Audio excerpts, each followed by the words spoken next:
Hello students, कैसे हैं आप लोग। अश्वनी जीएस क्लासेस में आप लोगों का बहुत बहुत स्वागत करती हूँ। मैं दीपशिखा द्विवेदी। आज हिंदी में हमने जो वर्णमाला पढ़ा था उसके बाद का हमारा जो नेक्स्ट टॉपिक आता है विराम चिन्ह का आता है। विराम चिन्ह हमारा होगा आज का टॉपिक। ये छोटा टॉपिक है और इजी भी कह सकते हैं। विराम चिन्ह का टॉपिक इजी माना जाता है। वैसे तो सारे टॉपिक्स ईजी हैं, अगर आप अच्छे से पढ़ें उसको बाकायदे तो आपको सब आसान लगेगा। लेकिन विराम चिन्ह और भी आसान है, इसमें कुछ नहीं करना। बस जो हिंदी में जो विराम चिन्ह होते हैं, टोटल 20 विराम चिन्ह होते हैं, उनको आपको पहचानना है और किसका यूज़ किस समय पर होगा, किस विराम चिन्ह का इस्तेमाल कब होगा, यही आपको बताया जाएगा इस क्लास में। और एग्ज़ाम्पल से, जैसे हमने पहले से ही आपको बताते आई हूँ, मैं क्लास पढ़ाते आई हूँ, जो तो एग्ज़ाम्पल पर ज़्यादा हमने जोर दिया है, फोकस किया है एग्ज़ाम्पल पर ज़्यादा। उसी प्रकार से इस क्लास में भी एग्ज़ाम्पल के थ्रू आपको मैं बताते चलूँगी। तो देखेंगे विराम चिन्ह का परिभाषा क्या होता है। ये है आपकी स्क्रीन पर। वीडियो स्टार्ट करने से पहले आप लोगों से मैं हमेशा की तरह एक बात कहूँगी कि प्लीज़ आप लोग वीडियो को लाइक शेयर करिएगा अगर आपको पसंद आता है वीडियो तो। और जो नए स्टूडेंट को जोड़ेंगे इस क्लास से, वो स्टूडेंट्स इस चैनल को सब्सक्राइब कर लेंगे और कमेंट बॉक्स में अपना कमेंट करना नहीं भूलेंगे कि आपको क्लास कैसा लगा। ठीक है बच्चों, तो चलिए हम अपना परिभाषा देखते हैं। हमारा विराम चिन्ह का परिभाषा क्या कहता है कि भाषा विज्ञान को सही अर्थ में सार्थकता प्रदान करने के उद्देश्य से विराम चिन्ह की आवश्यकता पड़ी। बच्चों, आप लोगों को मैं एक बार और इस बात से अवगत कराई थी और इस बार फिर बता रही हूँ, एक बार फिर से बता रही हूँ कि हमने किसी चीज़ का इजाद कब किया, हमने किसी चीज़ का विकास कब किया, जब हमें उस चीज़ की आवश्यकता पड़ी। तो यहाँ भी विराम चिन्हों का हमने इजाद क्यों किया, क्योंकि हमें इसकी आवश्यकता पड़ी। ठीक है, इन चिन्हों की सहायता से किसी भी वाक्य भाव स्पष्ट हो जाता है। कामता प्रसाद गुरु जी के अनुसार इनकी संख्या 20 है, जो अंग्रेजी भाषा से लाए गए हैं।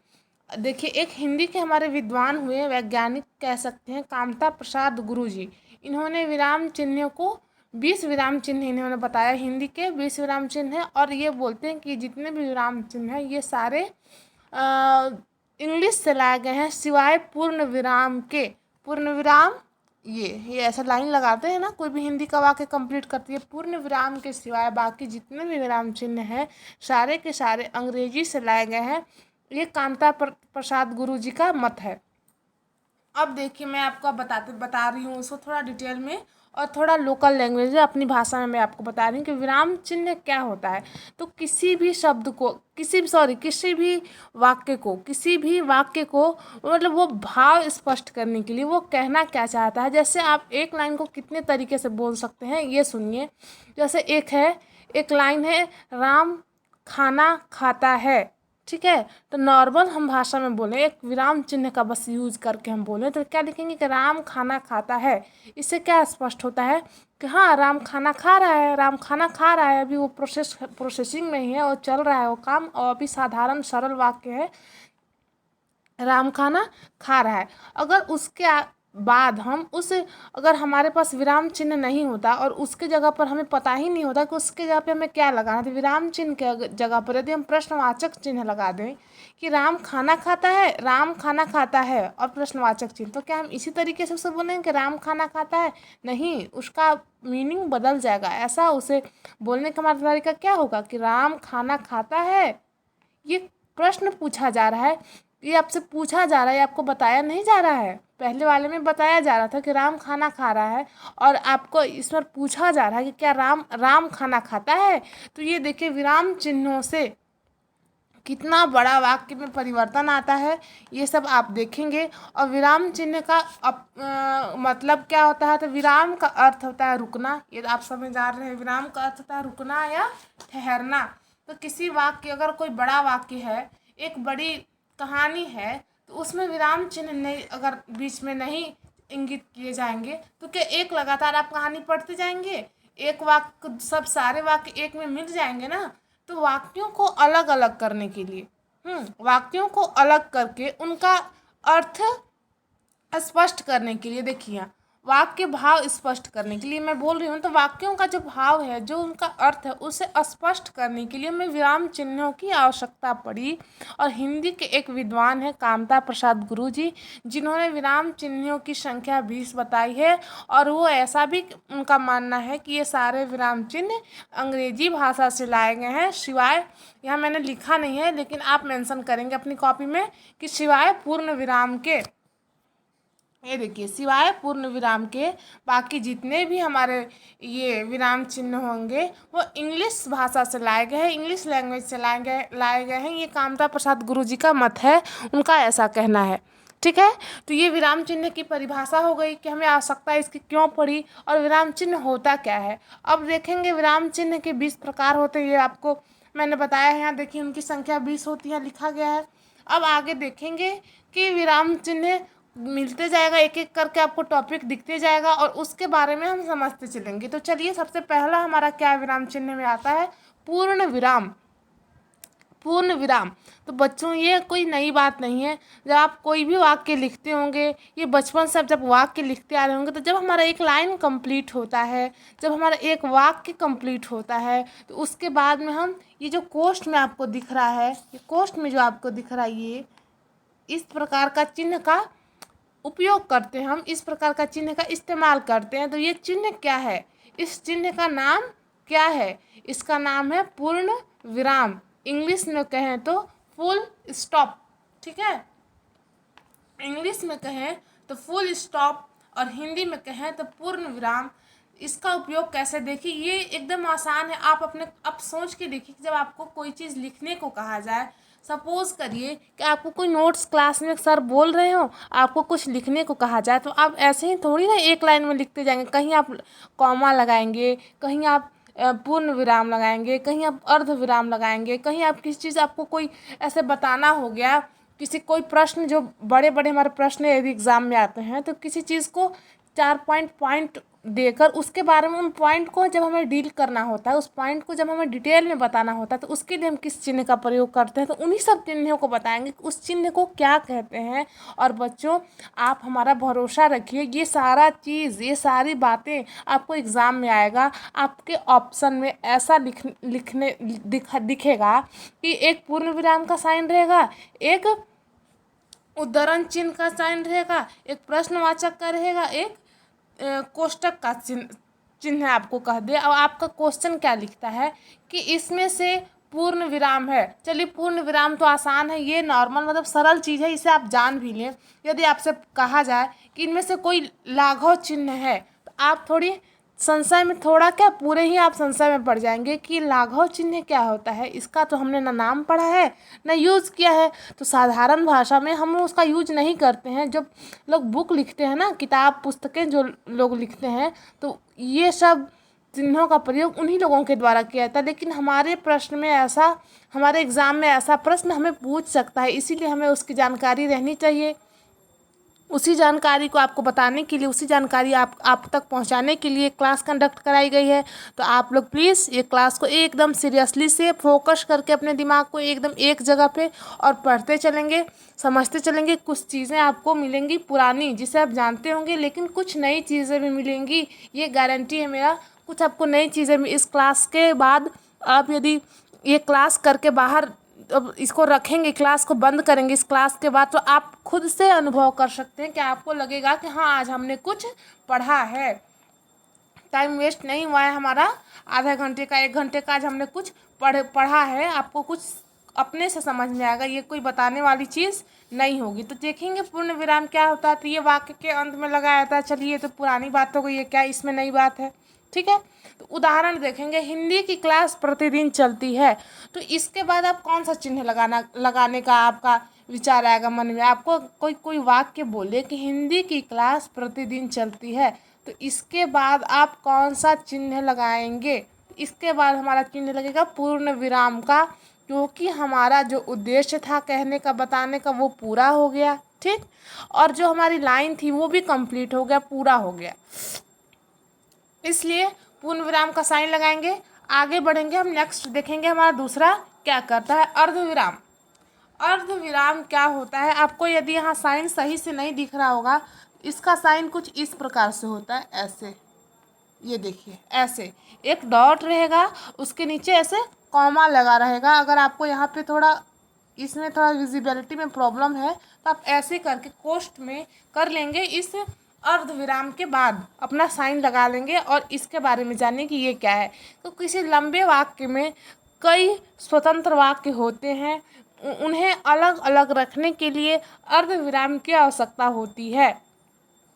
ये आपसे क्या कह रहा है कि जब हम कोई लंबा वाक्य लिखते हैं, सपोज करिए कि आपको निबंध लिखने को कहा जाए, आप जब निबंध लिखते हैं तो आप ऐसा थोड़ी ना लिखते हैं। और ये बचपन में जब हमें सिखाया जाता तब हम एक एक लाइन कंप्लीट करते थे और लास्ट में एक पूर्ण विराम लगाते चलते थे। लेकिन जब हम जैसे जैसे हमारा स्किल बढ़ते गया, हम बड़े क्लास में आते गए, तो हमारे लिखने का तरीका भी बदलता गया।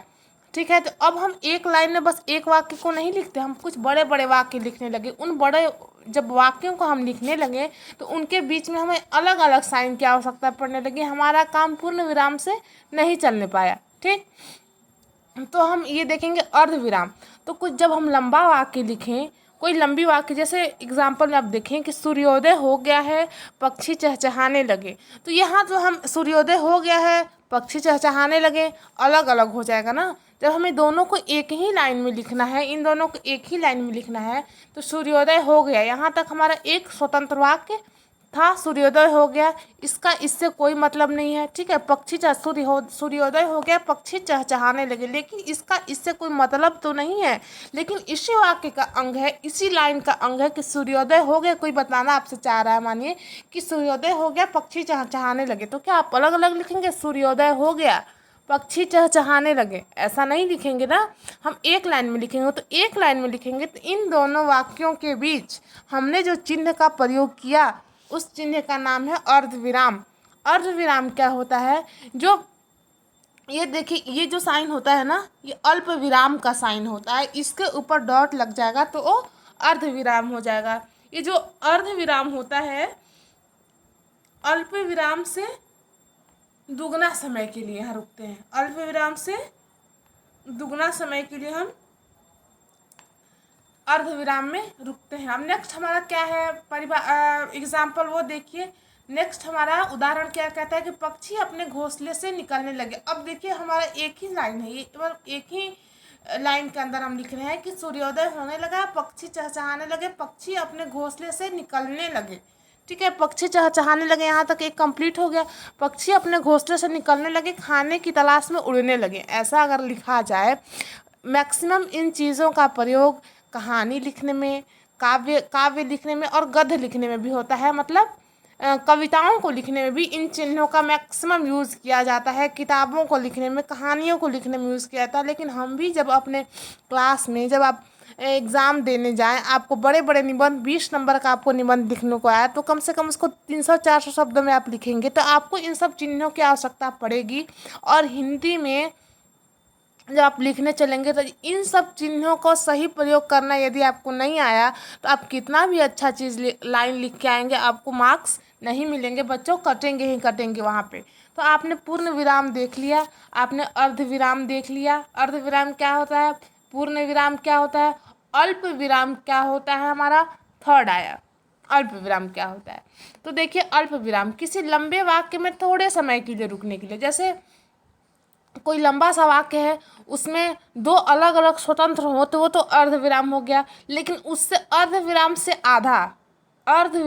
आधा समय रुकने, जब हम कोई वाक्य बोल रहे हों, आप समझिएगा इस बात को, थोड़ा कंफ्यूजिंग होगा लेकिन आपको कंफ्यूज नहीं होना है। आप देखिए, कोई एक लंबा वाक्य है, ठीक, तो उसमें कुछ स्वतंत्र वाक्य हैं लेकिन एक दूसरे से जुड़े हुए हैं, उन्हें अलग नहीं कर सकते हैं, लेकिन उन्हें वो अलग अलग चीज़ें हैं, तो उसमें अर्धविराम लगा कर थोड़े समय के लिए रुकते हैं। लेकिन अर्धविराम का आधा भाग, अर्धविराम का भी आधा, मतलब अर्धविराम में ये साइन होता है ना, एक मिनट आप देखेंगे, अर्धविराम में ये साइन होता है ना, ये साइन और अल्प विराम में ये साइन होता है, यानी कि इसका आधा हो गया ना, ये दोनों, ये दो दो चीज़ था इसमें, तो इसमें बस एक ही है, यानी कि इसका आधा हो गया। तो यही से आप सोचिएगा, यही से आप समझिएगा थोड़ा सा कि अल्प अर्ध विराम से आधा समय रुकने के लिए, जितना अर्ध विराम में रुकते थे उसका आधा टाइम यदि हम रुकेंगे तो उसे अल्प विराम कहेंगे। जैसे आपको एक साथ बोलना है कि क्लास में राम श्याम मोहन गीता सब खेल रहे हैं, ठीक है, तब क्या एक ही लाइन में लिखते जाएंगे कि राम श्याम मोहन गीता, राम लिखेंगे फिर अल्प विराम यानी कि कॉमा लगाएंगे, इसे इंग्लिश में कॉमा कहते हैं। अब आपको समझ में आ रहा होगा अल्प विराम कॉमा होता है इंग्लिश में। अब देखिए, राम के बाद हम कॉमा लगाएंगे, श्याम के बाद कॉमा लगाएंगे, गीता के बाद कॉमा लगाएंगे, मोहन के बाद कॉमा लगाएंगे, फिर लिखेंगे सब खेल रहे हैं। ये हो गया अल्प विराम। हम लोग, अब आपसे कोई कहा जाए कि आप किन किन सब्जेक्टों की तैयारी कर रहे हैं, तो आप कहेंगे कि हम लोग हिंदी, इतिहास, गणित, अर्थशास्त्र सारे सब्जेक्ट की तैयारी कर रहे हैं। तो क्या इन जब विषयों का आप नाम लेंगे तो इन्हें एक लगातार लिखते जाएंगे? नहीं ना, इसमें आप ये लगाएंगे, इसमें आप कॉमा लगाएंगे, और सॉरी इसमें आप अल्प विराम लगाएंगे। इंग्लिश में इसे कॉमा कहते हैं, हिंदी में इसे अल्प विराम कहेंगे, ठीक है। तो अल्प विराम बीच में आपको लगाना ही पड़ेगा। यदि आपने इसका लोप किया, यदि आपने इसका उपयोग नहीं किया, एग्जाम्पल में सॉरी एग्ज़ाम में कोई लाइन आपने लिख दिया, तो वहाँ बच्चों आपका बेशक नंबर, यदि 2 नंबर का वो कोई भी प्रश्न होगा, बाकायदे आपने आंसर सही लिखा है लेकिन चिन्हों का उपयोग नहीं किया या गलत किया, तो आपका यहाँ पे 1 नंबर तो पक्का कटना है। हिंदी में मैक्सिमम बच्चों का जब आपका रिटर्न लेक्चर का जब होगा ना, ये तो ऑप्शनल एग्ज़ाम होगा जो आपका जिसके लिए तैयारी कराई जा रही है, वहाँ तो इस प्रकार के इससे आपका नंबर नहीं काटे जाएंगे। लेकिन जहाँ आपको हिंदी लिखने को कहा जाए, और वहाँ हिंदी में नंबर क्यों कटते हैं, आपने बहुतों से सुना होगा कि मैथ में तो आप पूरे नंबर पा लोगे लेकिन हिंदी में आपके नंबर कटेंगे। क्यों कटेंगे? क्योंकि हमने इसका अच्छे से नहीं पढ़ा, ये विराम अल्प विराम का इस्तेमाल करना। पूर्ण विराम का तो चलो सबको आता है, अल्प विराम कहाँ लगेगा, अर्ध विराम कहाँ लगेगा, तो इन सब चीज़ों का आप अच्छे से यूज़ करके आप जब भविष्य में या फिर कोई बच्चा या पीसीएस वीसीएस की तैयारी करने जाएगा, तो जब वो अपने डिटेल में आंसर लिखने लगेंगे ना, तो आपको इन सब चीज़ों की आवश्यकता पड़ेगी। और उतने दूर तक यदि आप नहीं भी सोचे, तो अब अभी के एग्ज़ाम जो हमारा अभी कुछ दिनों में एग्ज़ाम होने वाला है, उस एग्ज़ाम में आपको क्वेश्चन ऐसे आ सकता है, और ऐसे क्वेश्चन मैं आपको दिखाऊंगी कि कितने एग्ज़ामों में आ चुका है। प्रीवियस ईयर क्वेश्चन भी आपसे मैं कराऊंगी, तो उसमें आप देख लीजिएगा किस प्रकार का मेरा मोटो है कि आपको बताया जाना, एग्ज़ाम से पहले आपको बताना कि आपको किस तरह से क्वेश्चन आएगा। आपको बिल्कुल डरने की आवश्यकता नहीं है। तो 4th देखेंगे, उप विराम या अपूर्ण विराम या न्यून विराम। तो इसको इंग्लिश में क्या कहते हैं? कॉलन डैश, ठीक है, इसे कॉलन डैश भी कहते हैं, अल्प विराम, उप विराम या न्यून विराम। तो किसी चीज़ को आप कैसे बताना, देखिए, एक ही बात को विशेष रूप में दिखाने के लिए अर्ध विराम से थोड़ा अधिक समय के लिए रुकना होता है। यानी कि इसका क्या बता रहा है कि अल्प विराम में जो होता है अर्ध विराम का आधा रुकते हैं, ठीक, अर्ध विराम का आधा रुकते हैं अल्प विराम में, और अल्प विराम से थोड़ा अधिक रुकते हैं उप विराम में। उप विराम का साइन क्या होता है, तो ये आप साइन इंडिकेट करेंगे, इस साइन को इंडिकेट करेंगे अपने कॉपी में। आप जरूर कॉपी में नोट करते जाएंगे, क्योंकि सारी चीज़ों को याद रखना पॉसिबल नहीं है, आप कुछ ना कुछ भूल जाएंगे और आपको क्लास फिर से देखना पड़ जाएगा, इसलिए आप नोट्स करते जाइए, ठीक। हमेशा फ़ोन में ही लगे मत रहिए, और फ़ोन का यूज़ करिए। अभी के समय में सारे बच्चे फ़ोन से ही पढ़ रहे थे, यूज़ करिए उसका, लेकिन कुछ बेनिफिशियल उसका यूज़ करिए, ठीक है बच्चों। तो देखिएगा इसका यूज़ कहाँ था, जैसे हमें लिखना हो, कुछ चीज़ें ऐसी लिखनी होती हैं जिसके बाद ऐसे हम डॉटेड का यूज़ करते हैं, इस प्रकार का डॉट का यूज़ करते हैं। जैसे हमें किसी बात को विशेष प्रकार से बतानी है क्या, या फिर वृहद रूप पे उसका वर्णन करना हो, तब भी इसका यूज़ किया जाता है। एग्जाम्पल देखेंगे कि मोबाइल फ़ोन आपसे ऐसा आपको जब वो मिले, क्या, हाँ, निबंध वबंध लिखने को मिले, तो आपका जो टॉपिक होता है ऐसा होता है ना, विज्ञान, फिर ऐसा लिखा रहेगा। 1 मिनट रुके, आपको मैं अभी लिख के बताती हूँ यहाँ पे, विज्ञान, ठीक, फिर ये साइन रहेगा वरदान या अभिशाप, इस पे आपको लिखने को मिलेगा निबंध। तो जब आप थोड़े इन चिन्हों के बारे में जानेंगे ना, तभी इनसे रिलेट करके आप सेंटेंस बना सकेंगे, और एक अच्छा सेंटेंस, एक जानदार सेंटेंस बनाने के लिए आप जब हिंदी के चिन्हों का प्रयोग करेंगे, विरामों का प्रयोग करेंगे और सही प्रयोग करेंगे ना, तब आपका एट्रैक्शन, एग्जामिनर का एट्रैक्शन आपके क्वेश्चन आपके आंसर पर आता है। तो ये देख लीजिए, किसी चीज़ को विशेष रूप से उसे दिखाने के लिए इस चिन्ह का उपयोग किया जाता है। ठीक, इसमें ज़्यादा कुछ बताने वाली बात नहीं है, थोड़ा सा आप ध्यान दीजिए, इसको आपको समझ में आएगा। अब देखिए विस्मयाद बोधक, बिल्कुल आसान चीज़ है। अपने मनोभाव, आपकी मन की दशा, अपनी मन की भाव को व्यक्त करने के लिए, जैसे आपको किसी चीज़ को देख के घृणा हुआ, मतलब गुस्सा आया, कुछ ऐसा हो रहा है, कोई छोटे बच्चे को, आप कोई एक जानवर है, छोटा सा ये है, कुत्ता है, उसे कोई पीट रहा है, तो आपको देख के उससे घृणा होती है, छी देखो ना कितना बेवकूफ़ इंसान है, उस कुत्ते बेचारे छोटे बच्चे को पीट रहा है। या किसी चीज़ को, आप कहीं जा रहे हो तो आपको ये कोई अच्छी सी चीज़ दिखी, कुछ कुछ अच्छी सी, मान लीजिए आप ऐसे लंका की गलियों से निकल रहे हो, लंका की गलियों से निकल रहे हो, आपको दिखी कोई मॉल में या किसी दुकान में कोई अच्छी सी चीज़ आपको दिखी, तो आप ऐसा देख के नहीं कहते अरे वाह कितनी अच्छी चीज़ है, कितने अच्छे कपड़े हैं मॉल में लगे हुए। तो ये जो हमारा मुख से आवाज़ आता है ना, ये जो हमारे मुख से ध्वनि निकलती है कि अरे वाह, उसके बाद हम इन सब चीज़ों का जब हम सेंटेंस में इसका रिलेट करेंगे, आपसे पूछा जाए, ये तो बोल दिए आप, तो वहाँ बोले जवाब, तब आपने चिन्हों का तो प्रयोग नहीं किया, हम लिखित रूप, जब मैं आपको बताई हूँ लिखने के लिए हमें चिन्हों की आवश्यकता पड़ती है। ठीक, तो आप लिख के बताने लगेंगे किसी से, तो ऐसे नहीं बताएंगे अरे वाह कितना अच्छा कपड़ा है, ऐसे नहीं बोलेंगे। उसके बाद हम अरे वाह, उसके बाद इस चिन्ह का प्रयोग करेंगे, तब हमारा वो वाक्य जाकर बिल्कुल एकदम सही होगा, 100% राइट होगा, उसमें हमें फुल मार्क्स मिलेंगे। या फिर किसी चीज़ को, या एग्ज़ाम में आप गलती करके आए, ठीक है, एग्ज़ाम में आप देख रहे हैं ना ये सब साइन ऐसा लगा हुआ, तो एग्ज़ाम में आप गलती करके आए कुछ, और घर पे आके अपने जब आंसर मिलाने लगे, तो आप ऐसे कहते हैं अरे ये मैंने क्या कर दिया, ऐसे करते हैं ना। तो जब इसे लिखने लगेंगे, आप किसी को ऐसे लिख के बताने लगेंगे कि अरे एग्ज़ाम में मैंने गलती कर दिया, तो ऐसे ही नहीं लिख लेंगे, उसमें इस साइन का जब आप प्रयोग करेंगे ना, तब आप बिल्कुल सही हिंदी लिख रहे हैं, तो आपका बिल्कुल सही हिंदी लिखना माना जाएगा। ठीक, तो आगे चलेंगे, आगे हमारा 7वां नंबर क्या कहता है, तो इन सब चिन्हों को इंग्लिश में क्या बोलता है, वहाँ जहाँ जहाँ मुझे याद आ रहा है मैं आपको बता दे रही हूँ, कभी बताना भूल जा रही हूँ बच्चों, तो आप थोड़ा सा कॉम्प्रोमाइज़ करिएगा। वैसे मैक्सिमम बच्चे हिंदी में समझ ही ले रहे होंगे, क्योंकि हिंदी मदर टंग होता है बच्चों। हिंदी में जो बच्चे नहीं समझ पा रहे हैं, जिन्हें हिंदी नहीं समझ में आ रही है, तो उनसे अब क्या ही कहा जाए। इंग्लिश को तो हम एक बार मान सकते हैं कि इंग्लिश में हम नहीं पढ़े हैं उतना, तो हमें इंग्लिश उतनी समझ में नहीं आ रही होगी, लेकिन हिंदी नहीं समझ में आ रहा, ये इम्पॉसिबल थोड़ा सा होता है। भारत में रह रहे तो आपको हिंदी आनी चाहिए। देखिए आप प्रश्नवाचक विराम चिन्ह, ये भी बिल्कुल आसान है, इसे क्या बताएं, ये बच्चों को बताने वाली चीज़ें हैं। प्रश्नवाचक का हम प्रयोग कब करते हैं, किसी वाक्य के अंत में जब हम प्रश्नवाचक लगा देते हैं तो एक प्रश्न बन जाता है, कब, कहाँ, कैसे, क्यों, इस प्रकार का जब वाक्य में आपको शब्द मिलेगा और लास्ट में प्रश्नवाचक लगा हुआ मिलेगा, तो ये देखिए ये वाक्य ऐसा, देखिए बच्चों स्कूल कब जाओगे, इसके बाद आप इस प्रकार का ये एक वाक्य तो पूरा हो गया, लेकिन इसके बाद आप पूर्ण विराम नहीं लगा सकते। इसके बाद आपको लगाना पड़ेगा ये क्वेश्चन मार्क लगाना पड़ेगा, एक प्रश्नवाचक चिन्ह लगाना पड़ेगा। तो ये होता है चिन्हों का प्रयोग।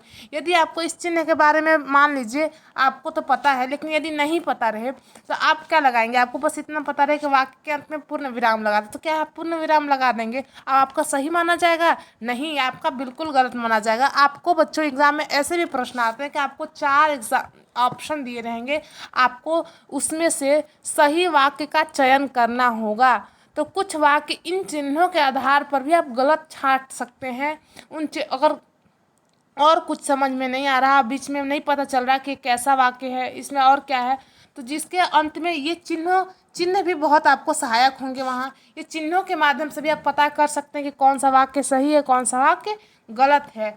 आगे देखिए अवतरण या उद्धरण चिन्ह, अवतरण या उद्धरण चिन्ह, इसको इन्वर्टेड कॉमा कहते हैं। ये थोड़ा सा टफ हिंदी है, इसको आप इंग्लिश में भी लिख लेंगे इन्वर्टेड कॉमा। अब समझ में आ गया इन्वर्टेड कॉमा क्या है? तो किसी विशेष बात को, इसकी परिभाषा क्या होगी कि किसी विशेष बात को, किसी विशेष व्यक्ति के द्वारा कही गई बात को, जैसे गांधी जी ने कहा था करो या मरो, तो करो या मरो जब हम लिखेंगे ना तो इन्वर्टेड कॉमा में लिखेंगे, इन्वर्टेड कॉमा ऐसे ऐसे। तो जैसे सुभाष चंद्र बोस ने कहा था कि तुम मुझे खून दो मैं तुम्हें आज़ादी दूंगा, तो यहाँ देखेंगे आप ये चिन्ह, उसके बाद ये चिन्ह, ठीक है। तो इस प्रकार से किसी विशेष व्यक्ति के द्वारा कही गई बात को फिर से रिपीट करना। फिर से जब हम रिपीट करेंगे, फिर से हम लिखेंगे, तो उस शब्द को हम इन्वर्टेड कॉमा के अंदर लिखते हैं। या फिर चलिए किसी विशेष व्यक्ति की बात नहीं, कोई अपनी कोई प्रश्न हम का उत्तर लिखने लगे, ठीक, तो उसमें कोई इम्पोर्टेंट जो मतलब मुख्य बात होगी, उस आंसर उस क्वेश्चन का कुछ मुख्य बात होगा, एक ही लाइन आपको पता है, ठीक, उस क्वेश्चन के बारे में आपको एक ही लाइन पता है और उसमें आसपास की चीज़ें मतलब मुख्य आपको एक लाइन पता है और उसके बारे में थोड़ा बहुत कुछ जानते हैं, तो वो जो आपको एक लाइन पता है ना, वो एक लाइन को आप जब कॉमा में इन्वर्टेड कॉमा के अंदर डाल के लिखेंगे और बाकी लाइनों को उसमें लिखेंगे, तो जो भी उस एग्जामिनर जो कॉपी चेक करेगा, उसका पहला ध्यान कहाँ जाएगा, जो चीज़ें इन्वर्टेड कॉमा में लिखी गई हैं, क्योंकि वो सबसे अलग हो जाएगा ना बच्चों। ऐसे लिखा हुआ रहेगा तो वो अन्य वाक्य से अलग हो जाएगा, लगेगा कुछ अलग इसमें किया गया है, तो अलग क्या किया गया, तो उस पर ध्यान जाएगा और वो आपका आंसर वो लाइन पढ़ा जाएगा। तो हो सकता है कि वो लाइन पढ़ने से आपको एक्स्ट्रा मार्क्स मिल जाए। आपको एक ही लाइन भले क्यों ना पता हो उसके बारे में, लेकिन उस लाइन के उसे ये कॉमा के माध्यम से, इन्वर्टेड कॉमा की वजह से उस लाइन पर ध्यान जाएगा, आपको अच्छे मार्क्स मिल जाते। ये होता है चिन्हों का सही प्रयोग से हमें क्या लाभ मिलता है, इनका सही प्रयोग करना चाहिए, हमें आना ही चाहिए, इसीलिए आपको ये बताया जा रहा है। अब देखिए 9वां नंबर हमारा क्या है, कोष्टक। तो कोष्टक का क्या प्रयोग है कि किसी एक कोई एक वर्ड है, कोई एक अर्थ है, कोई एक शब्द है, उसका दो अर्थ है, ठीक, आप एक अर्थ लिख रहे हैं। अभी मैंने आपको जैसे बताया, यहाँ देखिए, अभी मैंने आपको बताया कि अवतरण या उद्धरण चिन्ह, तो मैंने ये आपको बोला कि ये थोड़ा डिफिकल्ट है, यानी कि मैं जब लिखने लगूंगी अवतरण या उद्धरण चिन्ह, तो कोष्ठ में मैंने लिख दिया इन्वर्टेड कॉमा, इन्वर्टेड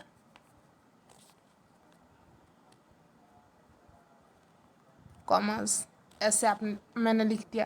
तो ये क्या हो गया, ये देखिए इसका उदाहरण हो गया, ठीक है, ये कोष्टक का उदाहरण हो गया कि जब मैंने उद्धरण चिन्ह, देखिए कोष्टक का हम प्रयोग कैसे करते हैं, यानी कि कोई ऐसी चीज़ जो आप लिख रहे हैं, आप लिख रहे हैं और वहाँ आप समझ लग रहा है कि ये थोड़ा डिफ़िकल्ट हो रहा है, या फिर इसे एक शब्द को ऐसा होता है कि हमारे यहाँ कुछ और बोल रहे हैं और कुछ अलग स्टेट के लोग उसे किसी दूसरे नाम से जानते हैं, तो उस चीज़ को हमें थोड़ा एक दो और नाम जान रहे हैं, तो अपनी राइटिंग स्किल को एट्रैक्टिव बनाने के लिए हम कॉमा में डाल देते हैं कि इसे मतलब ये भी चीज़ कहते हैं। जैसे आप देखेंगे अरहर या तूर की दाल, तो अरहर को या अरहर की दाल को कोई तूर कहता है, कोई अरहर कहता है, ठीक, तो अरहर या तूर की दाल महंगी है, तो हमें पता था अरहर, और इसे तूर भी कहते हैं, हमें ये भी पता था, तो ये हमने ये भी कोष्ट में डाल के लिख दिया कि शायद किसी को नहीं पता होगा कि तूर क्या होता है या अरहर क्या होता है, तो दोनों में से एक तो पता होगा, तो उस चीज़ को समझने के लिए।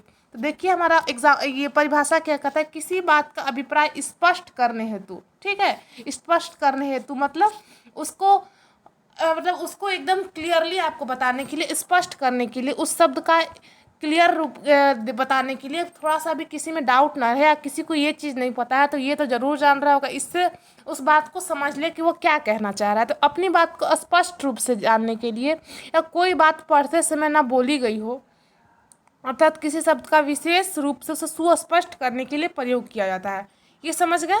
एक बार मैं फिर से आपको बता दूं कि किसी बात का अभिप्राय स्पष्ट करने के लिए, अपना कोई बात है, आप किस कोई लाइन लिखना चाहते हैं, और जैसे आपने लिखा कि क्लास में, जैसे एक कोई भी एक हो गया कि क्लास में सभी बच्चे पेन का इस्तेमाल करेंगे, तो पेन लिख के हमने पेन लिखा, ऐसे पेन का इस्तेमाल करेंगे पेन, और कोष्ट में हमने कलम लिख दिया। तो शायद कुछ बच्चों को ऐसे तो पता होता है, कोष्ट में हमने कलम लिख दिया, तो ऐसा तो पता, थोड़ा ये प्रॉब्लम कर रहा है बच्चों, ये कलम, ये कलम है, ठीक है। तो शायद कुछ बच्चों को पेन के बारे में यदि नहीं पता तो वो कलम से समझ लेंगे, और जिन्हें कलम नहीं पता, वो नहीं जान रहे कि कलम क्या होता है, तो वो पेन से समझ लेंगे, पेन जान रहे हैं। तो अपनी बात को सुस्पष्ट करने के लिए, या फिर चलो दोनों ही जान रहे हो, दोनों ही जान रहे हो, लेकिन फिर भी अपनी बात को थोड़ा स्पष्ट करने के लिए, अपनी बात को थोड़ा ज़्यादा रोचक बनाने के लिए, अपनी लाइन को थोड़ा अट्रैक्टिव बनाने के लिए हमें इन चिन्हों का प्रयोग करते हैं। उसी में से एक कोष्टक था। इनमें से ये देखिए, इसे छोटा कोष्टक, इसे मझला और इसे बड़ा कोष्टक कहते हैं। तो ज़रूरत के हिसाब से इन तीनों कोष्टकों का हम इस्तेमाल करते हैं।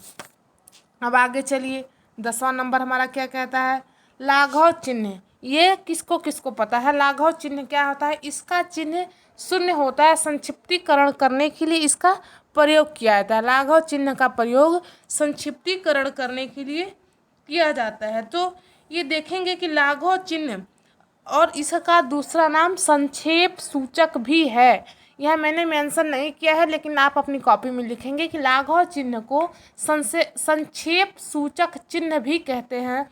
आपको एग्जाम में ऐसा आ सकता है कि लाघव चिन्ह अगर नहीं लिखा है तो ये आ सकता है कि संक्षेप सूचक चिन्ह है, और ऑप्शन दे देगा आपको। तो जहाँ आपको ऐसा शून्य का ऑप्शन मिले आप इसमें टिक करेंगे। ये लाघव चिन्ह जो होता है, ये लाघव चिन्ह या शून्य जो आपको मिलेगा ये होता है संक्षिप्त का साइन होता है। संक्षिप्त सूचक का संक्षेप सूचक शब्द का साइन होता है। ये संक्षेप सूचक का चिन्ह होता है। तो इसका प्रयोग हम कब करते हैं? अपनी किसी बड़ी बात को छोटे में करके लिखने के लिए। जैसे आपने ये देखा होगा लिखा हुआ BHU, बिल्कुल नॉर्मल चीज़ है BHU। तो ये बी फिर गोल ऐसे जीरो की तरफ बनाया हुआ था, शून्य की तरफ, फिर एच, फिर शून्य की तरफ, फिर यू, फिर शून्य की तरफ। तो ये क्या है? तो इसका फुल फॉर्म क्या होता है? बनारस हिंदू यूनिवर्सिटी। लेकिन इसे शॉर्ट फॉर्म में लिखने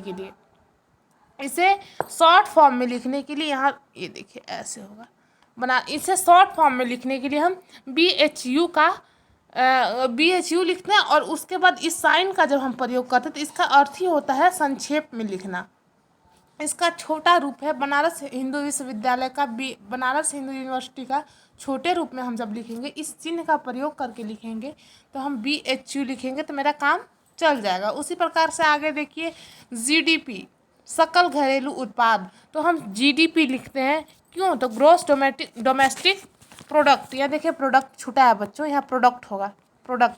तो ग्रोस डोमेस्टिक प्रोडक्ट, या ऐसा आप लिखा हुआ देखते होंगे PVT LTD, उसके बाद ऐसे। तो PVT का मतलब क्या होगा? LTD का ये शॉर्ट फॉर्म है। इसका संक्षिप्तीकरण इस साइन जब आप लगा देंगे तो किसी चीज़ का आधा ही लिखेंगे ना, लेकिन उसका मतलब वो आधा लिखेंगे तभी वो वैध होगा, उसे सही माना जाएगा। और उसका फुल फॉर्म कुछ और हो जाएगा, कुछ उसका फुल फॉर्म कोई और होगा, लेकिन उसे शॉर्ट में भी लिख सकते हैं इस चिन्ह के द्वारा, इस चिन्ह का प्रयोग करके। तो PVT LTD मतलब प्राइवेट लिमिटेड। तो प्राइवेट लिमिटेड हम ना लिख के PVT LTD भी लिख सकते हैं। पूरा बनारस हिंदू यूनिवर्सिटी ना लिख के हमें BHU भी लिख सकते हैं। और इस चिन्ह के द्वारा, लेकिन ऐसे ही नहीं, बस ऐसे ही नहीं लिख देंगे BHU, ऐसा ही नहीं लिख देंगे। इसके बाद हमें ये साइन ज़रूर लगाना पड़ेगा, तब जाके हमारा ये सही माना जाएगा। तो ये रहा लाघव चिन्ह का इस्तेमाल। लाघव चिन्ह को संक्षिप्त चिन्ह भी कहते हैं, संक्षेप सूचक चिन्ह भी कहते हैं। इसे लाघव चिन्ह कहते हैं या संक्षेप सूचक चिन्ह कहते हैं। या आप कॉपी में लिखेंगे और इसका जो परिभाषा इसको लिखेंगे, इसका चिन्ह क्या होता है इसको लिखेंगे, और एग्जाम्पल भी लिखेंगे ताकि आप कभी भूलें नहीं। ठीक है। अब 9वां नंबर हमारा देखें, 11वां नंबर हम देखेंगे। 10 हमने चिन्हों को पढ़ लिया, पूर्ण विराम को पढ़ा, अर्ध विराम को पढ़ा, अल्प विराम को पढ़ा, न्यून विराम, अपूर्ण विराम या विवरण चिन्ह, यानी कि ये जो डॉट ये पढ़ा था ना, ये डॉट, इस प्रकार का डॉट ये पढ़ा। ठीक है। लाघव चिन्ह को पढ़ा, इन्वर्टेड कॉमा वाला जो अवतरण या उद्धरण चिन्ह होता है उसको पढ़ा। अब 11वां हमारा विवरण चिन्ह। तो देखिए विवरण चिन्ह का सबसे अच्छा एग्जाम्पल मैं आपको यहीं पे दिखा रही हूँ। क्या एग्जाम्पल है? देखिए, जहाँ मैं जैसे लिख रही हूँ, उदाहरण लिख रही हूँ, तो उसके बाद मैं ये जो चिन्ह लगा रही हूँ ना, ये जो चिन्ह लगा रही हूँ, यहाँ देखिए, यहाँ लिखा, ये जो चिन्ह लगा रही हूँ इसे विवरण चिन्ह कहते हैं। यानी कि इसके बाद कुछ विवरण किया जाएगा, इसके बाद कुछ विस्तृत बताया जाएगा, इसका साइन होता है, ये विवरण चिन्ह का साइन होता है। तो इसका आप भी इस्तेमाल करते होंगे। आप अब थोड़ा अपना ध्यान दीजिए कि इसका आप इस्तेमाल करते हैं या नहीं करते। जैसे आप एग्ज़ाम में आपसे कोई क्वेश्चन आया कि उत्तर प्रदेश की भौगोलिक स्थिति का वर्णन करिए, आपका प्रश्न ये रहा, ये आपको बस समझाने के लिए है, ठीक है। इसे समझिए, आप समझने में इसका इस्तेमाल करिए, मैं आपको समझाने के लिए इसका प्रयोग कर रही हूँ। आपसे पूछा गया कि उत्तर प्रदेश का भौगोलिक स्थिति का वर्णन करिए, तो आप ऐसे लिखते हैं ना कि उत्तर प्रदेश का भौगोलिक स्थिति निम्न है या निम्नलिखित है, या निम्नलिखित ये के द्वारा, निम्नलिखित पॉइंट्स के द्वारा, निम्नलिखित कथनों से हम उत्तर प्रदेश की भौगोलिक स्थिति को प्रस्तुत करेंगे, इस प्रकार से लिखते हैं ना। तो उसके बाद जो हम ऐसा साइन लगाते हैं ना, इसी को विवरण चिन्ह कहते हैं, ठीक है, इसी को विवरण चिन्ह कहते हैं। ये आपको संभवतः समझ में आ गया होगा, मैं समझा दी आपको अच्छे तरीके से। अब नेक्स्ट देखेंगे हमारा 12वां क्या होगा, और आज के लिए 2-3 और कर लेते हैं, उसके बाद हम क्लास को ऑफ करेंगे, क्योंकि ज़्यादा लंबी क्लास हो जाते हैं तो बच्चे थोड़ा पढ़ने में आप लोगों को भी कठिनाई होती है, हम समझ सकते हैं। एकदम ज़्यादा समय तक फ़ोन लेके बैठने में थोड़ी प्रॉब्लम होती है, लेकिन मेरा भी रहता है, सोचती हूँ मैं भी कि आपको एक्स्ट्रा समझाऊँ, ज़्यादा से ज़्यादा एग्जाम्पल दे सकूँ और अच्छे से समझा सकूँ, इसीलिए टाइम का यूज़ ज़्यादा हो जाता है बच्चों। वेस्ट करने का मेरा कोई ख्याल नहीं होता है, आपका सोचती हूँ कि मैं शॉर्ट में ही करूँ, लेकिन अच्छे से समझाता चलूँ, ठीक है। अब निर्देशक चिन्ह देखेंगे आप, अभी अभी आपने विवरण चिन्ह देखा था, अब निर्देशक चिन्ह देखेंगे। तो निर्देशक चिन्ह ये डैश, इसे डैश कहते हैं, डैश, ऐसे डैश, डैश इसे कहते हैं। जैसे आप लिखेंगे कि माता पिता, तो डैश लगाते हैं ना बीच में, जैसे यहाँ भी देखिए इस प्रकार से भी, कभी आप विवरण चिन्ह ना देकर जैसे के बाद इस प्रकार का चिन्ह भी इसको ना देकर ऐसे बस एक डैश भी लगा देते हैं। भाई बहन लिखते तो ऐसा डैश लगाते हैं, तो उसके बारे में फिर आप विस्तृत जानकारी देंगे, ठीक है। किसी बात को विस्तृत जानकारी प्रदान करने के लिए हम डैश का लगाते हैं। या फिर आपको देखिए एक और मैं एग्जाम्पल दूंगी, एग्ज़ाम से रिलेटेड ही, जैसे आप लोग कुछ लिखते हैं, जैसे आप जियोग्राफी में, चलिए हिस्ट्री का आप कुछ लिख रहे हैं, हिस्ट्री का आप कोई क्वेश्चन सॉल्व कर रहे हैं, अब क्वेश्चन को आपको थोड़ा डिटेल में लिखना होगा। 10 नंबर का मान लीजिए आपका क्वेश्चन है, उसे आपको डिटेल में लिखना हो गया, उसे आपको डिटेल में लिखना हो गया, तो आप उसके बारे में क्या क्या जानते हैं, तो आप ऐसे लिखते हैं ना, ऐसे लिखेंगे हम कि कोई क्वेश्चन मान लीजिए, सपोज करिए कि आपके पास आ गया कि मुगलकालीन भारत का वर्णन करिए, मुगलकालीन भारत का वर्णन करें, तो आप लिखेंगे कि मुगलों का जो साम्राज्य स्थापित हुआ बाबर, तो बाबर के बारे में लिखेंगे। तो आप ऐसे लिखेंगे, एग्जाम्पल है, मैं आप ऐसे लिखते ना, मैं ये नहीं करूँ कि आप ऐसे ही लिखेंगे, ऐसे लिखते होंगे ना, इसका यूज़ करते होंगे ना, बाबर लिखेंगे, इसके बारे में नीचे बताएंगे।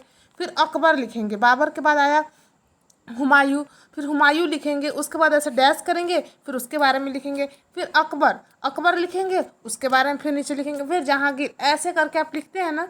वैसे अकबर के बाद जहांगीर नहीं आएगा मेरा कहना, हाँ अकबर का बेटा जो सलीम था ना, वो बड़ा होकर जहांगीर उसका नाम हो जाता है, ठीक है।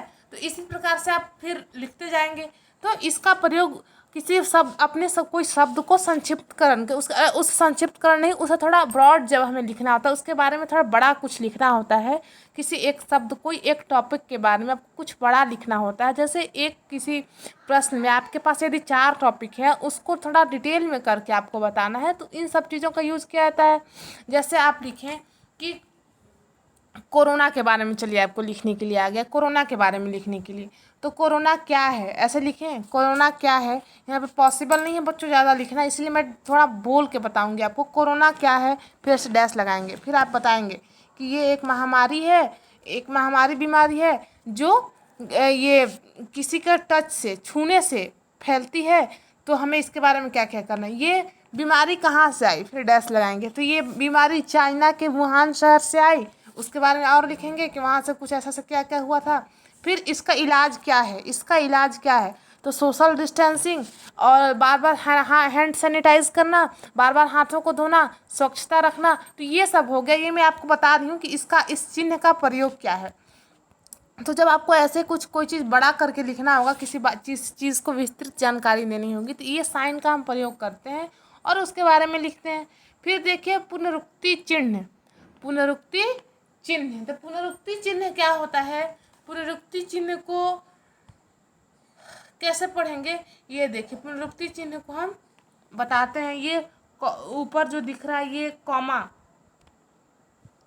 ये ऊपर आपको साइन दिख रहा है ना कॉमा का, तो इसके बारे में देखेंगे। इसे इन्वर्टेड कॉमा का नहीं, इन्वर्टेड कॉमा नहीं, इसे ओनली कॉमा कहेंगे, इसे केवल कॉमा कहेंगे। जब किसी एक बात को आपको बार बार लिखना हो, किसी एक बात को आपको बार बार लिखना हो, तो आप इस तरह का प्रयोग कर सकते हैं। जैसे कि आपको एक पेज में आपको किसी ने कहा कि 500 बार लिखो कि राम एक अच्छा लड़का है, तो कोई ऐसे हम 100 लाइन लिख दिए, उसके बाद इस तरीके से हम comma comma comma comma comma comma ऐसे इस तरीके से आप लगाते जाएंगे, ऐसे ऐसे ऐसे ऐसे ऐसे ऐसे ऐसे ऐसे ऐसे ऐसे।